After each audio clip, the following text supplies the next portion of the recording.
Hello friends, कैसे हैं आप लोग। उम्मीद करता हूँ सब बढ़िया होंगे। फ्रेंड्स, कल मैंने एक बहुत ही इम्पोर्टेंट वीडियो अपलोड करी थी जो मुझे लगता है अभी तक किसी ने बातें नहीं बताई होंगी। वो बातें मैंने आप लोगों को बताई हैं और स्पेशली जो वो वीडियो थी वो सिर्फ डिवॉर्मिंग की वीडियो थी, लेकिन कुछ ज़रूरी बातें थी जो मुझे आप लोगों से शेयर करनी थी, वो मैंने आप लोगों से शेयर करी और बहुत ही अच्छा रिस्पॉन्स भी रहा। सभी भाइयों ने उसे देखा भी। तो फ्रेंड्स, नेक्स्ट स्टेप जो करना था डिवॉर्मिंग के बाद वो मैं आज आप लोगों को बताने जा रहा हूँ। उससे पहले फ्रेंड्स, कुछ कमेंट्स आए हैं, उसके बारे में डिस्कस कर लेता हूँ। जैसे कि कुछ भाइयों के कमेंट आए हैं मेरे पास, आप लोगों ने देखे ही होंगे और उनका रिप्लाई करना मैं समझता हूँ कि ज़रूरी है, क्योंकि कोई डाउट रहना नहीं चाहिए। तो फ्रेंड्स, इसमें एक भाई हैं राशिद खान, उनका मेरे पास कमेंट आया था, कबूतरों के लिए मिट्टी छत पर रखनी चाहिए या नहीं। भाई, आपका सवाल बहुत बढ़िया है और बहुत से लोग इसमें कंफ्यूज भी रहते हैं, ऐसा करना चाहिए या नहीं करना चाहिए, क्योंकि उसके पीछे रीज़न है। कबूतर मिट्टी कब खाता है, ये आप खुद सवाल करिए। कबूतर मिट्टी तब खाएगा फ्रेंड्स जब उसके बॉडी में 3 तरीके की कमियां होती हैं, कबूतर तभी मिट्टी खाता है। मैं आप लोगों को बता देता हूँ वो 3 कमियां कौन कौन सी होती हैं जिसमें कबूतर मिट्टी खाता है। पहला, अगर कबूतर के पोटे में जलन है, जैसे कि हम लोग काली मिर्चें इस्तेमाल करते हैं उड़ाने वाले कबूतरों के लिए, और जैसे कि कुछ भाई लोग अपने कबूतरों को घर का खाना दे देते हैं, जैसे रसा उसा दे देते हैं, शोरबा दे देते हैं जिसमें काली मिर्चें पड़ी होती हैं, तो वो क्या करती हैं, कबूतरों के पैदा करती हैं। तो फ्रेंड्स, उस जलन की वजह से कबूतर जो है मिट्टी खाना पसंद करता है, कि वो सोचता है कि उस मिट्टी से उसकी जलन शांत हो जाएगी। फ्रेंड्स, दूसरा जो कबूतर मिट्टी खाता है वो खाता है पेट के कीड़ों की वजह से। अगर कबूतर के पेट में कीड़े हैं तब भी वो फ्रेंड्स मिट्टी खाना पसंद करता है, क्योंकि होता क्या है, जब पेट में कीड़े होते हैं तो कबूतर को बहुत ज़्यादा भूख लगती है और जो हम दाना देते हैं उससे कबूतर का पेट नहीं भरता है, तो वो मिट्टी खाता है। तीसरी जो सिचुएशन होती है फ्रेंड्स, अगर आपके कबूतरों का लीवर कमज़ोर है तब भी आपका कबूतर मिट्टी खाएगा। तो फ्रेंड्स, ये 3 कंडीशन होती हैं जिन कंडीशनों में कबूतर जो है मिट्टी खाता है। मैं आप लोगों से ये बात शेयर करना चाह रहा था। और बात रही इसके अलावा, क्योंकि कुछ लोगों की टेंडेंसी ये होती है कि मिट्टी से कबूतरों को कैल्शियम मिलता है। इस बात को मैं सरासर झुटलाऊंगा, क्योंकि मिट्टी से कभी भी कैल्शियम नहीं मिलता है। कैल्शियम जो मिलता है वो या तो जो मार्बल स्टोन्स होते हैं उनसे मिलता है, क्योंकि जो बारीक मार्बल स्टोन्स आते हैं 0 नंबर के, वो आप कबूतरों को दे सकते हैं। और आप लोगों ने देखा भी होगा, जो लोग इस फीड बनाते हैं वो अपने पास मार्बल स्टोन्स रखते हैं। मार्बल स्टोन सबसे अच्छा सोर्स है कैल्शियम का। इसके अलावा आप लोग ऑस्ट्रो कैल्शियम भी इस्तेमाल कर सकते हैं, जो मैं अपने ब्रीडिंग पेयर्स के लिए यूज़ करता हूँ। तो फ्रेंड्स, ये 3 कारण थे जिसकी वजह से कबूतर मिट्टी खाता है, और कोई रीज़न नहीं होता कबूतरों के मिट्टी खाने का। तो अगर आप रखना चाहते हैं तो रख सकते हैं, लेकिन उसका कोई साइंटिफिक प्रूफ नहीं है कि कबूतर मिट्टी क्यों खाता है। एक भाई का कमेंट आया था जो ये पूछ रहा था, उसकी आईडी भी नहीं शो हो रही थी, @ से आईडी थी, और उसका पूछना ये था कि कबूतरों के जो जुए और मक्खियाँ हो जाती हैं उसमें कबूतरों को नहान में कोई ऐसी चीज़ दे सकते हैं जिससे ये दोनों चीज़ें दूर हो जाएं।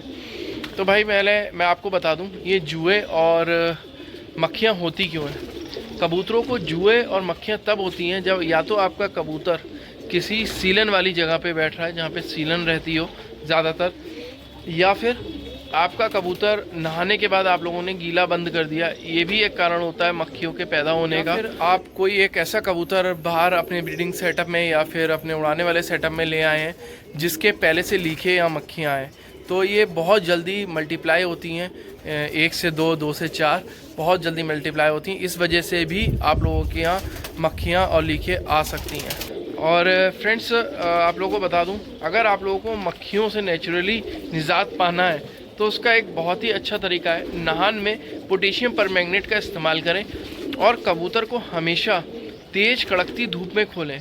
अगर आप कबूतरों को तेज़ कड़कती धूप में खोलेंगे तो उनकी जुएँ और लीखें कम हो जाएंगी। 100% नहीं जाती हैं लेकिन कम हो जाती हैं। नहान में ऐसी कोई भी चीज़ नहीं आती है जो आप कबूतर को दें और कबूतर के जुएँ लीखें ख़त्म हो जाए, क्योंकि जो भी चीज़ हम जुएँ और लीखों को मारने के लिए लगाएंगे वो अल्टीमेटली पॉइज़न ही होगा। तो आप लोग उससे दूर रहें। और अगर आप इस्तेमाल करना चाहते हैं और थोड़ी सी मेहनत कर सकते हैं तो आप लोगों ने वीडियोस में देखा होगा मैं छूमंतर का इस्तेमाल करता हूं। आप लोग छूमंतर का इस्तेमाल कर सकते हैं, उससे जुए और मक्खियां 100% चली जाती हैं। अन्यथा अगर आप चाहते हैं कि कबूतरों को नहान में कुछ मिलाना है तो पोटेशियम परमैंगनेट के अलावा और कोई भी चीज़ नहीं है जो उसमें मिला के कबूतरों की मक्खियाँ या फिर लीखे दूर करी जा सकती। फ्रेंड्स, एक कमेंट और है हमारे भाई हैं अतीफ़ राठौर जी का। उनका कहना यह है कि लड़ैया वाले कबूतरों को भी क्या डिवॉर्मिंग कर सकते हैं, और अगर डिवॉर्मिंग करी है तो क्या उन कबूतरों को लड़ा सकते हैं। तो मैं आप लोगों को बता देता हूँ, मिथ्स और फैक्ट वाली बात है।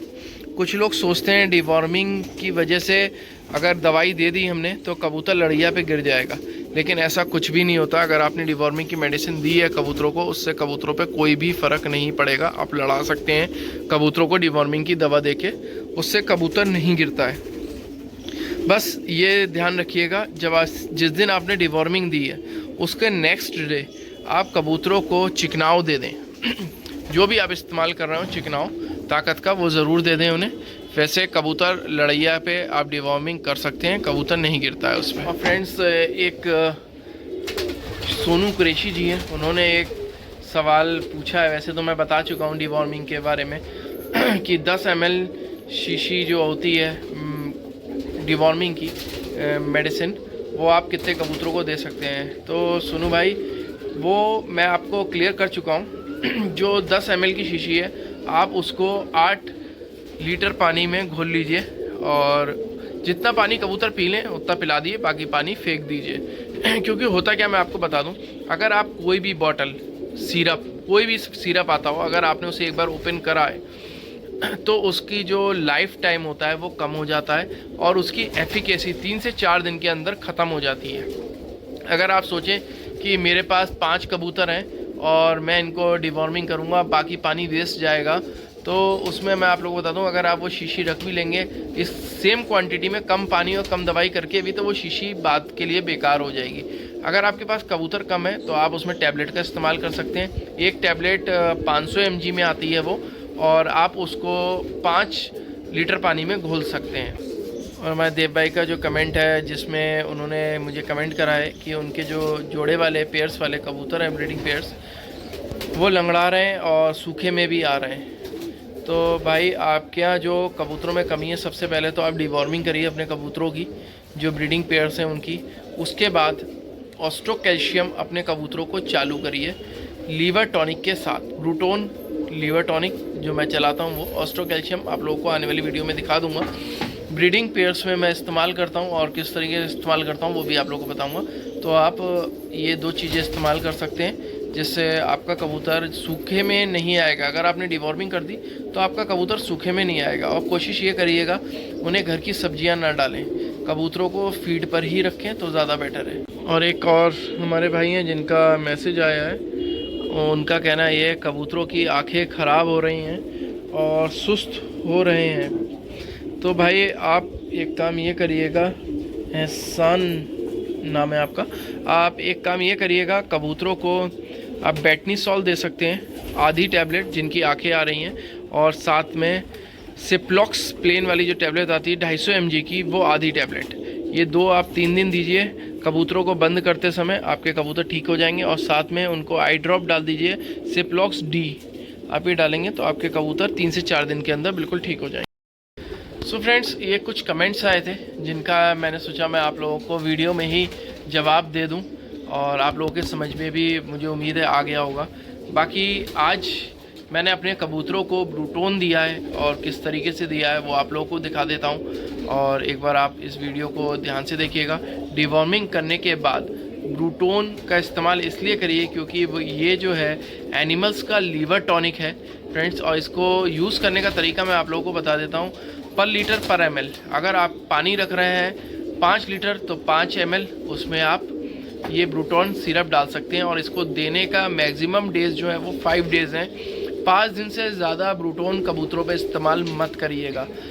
ठीक है फ्रेंड्स, 5 दिन में इसके रिज़ल्ट आ जाते हैं, कबूतर बिल्कुल फिट हो जाता है। और हमेशा जब भी आप डिवॉर्मिंग करें उसके बाद लीवर का टॉनिक ज़रूर दे दें। जहाँ ब्रूटोन नहीं मिल पाता है वहाँ आप लोग Li52 यूज़ कर सकते हैं, आप वो भी दे सकते हैं, उसका भी काम सेम ही होता है। बस ये है कि ब्रूटोन जो है स्पेशली बर्ड्स और एनिमल के लिए है और Li52 ह्यूमंस के लिए है।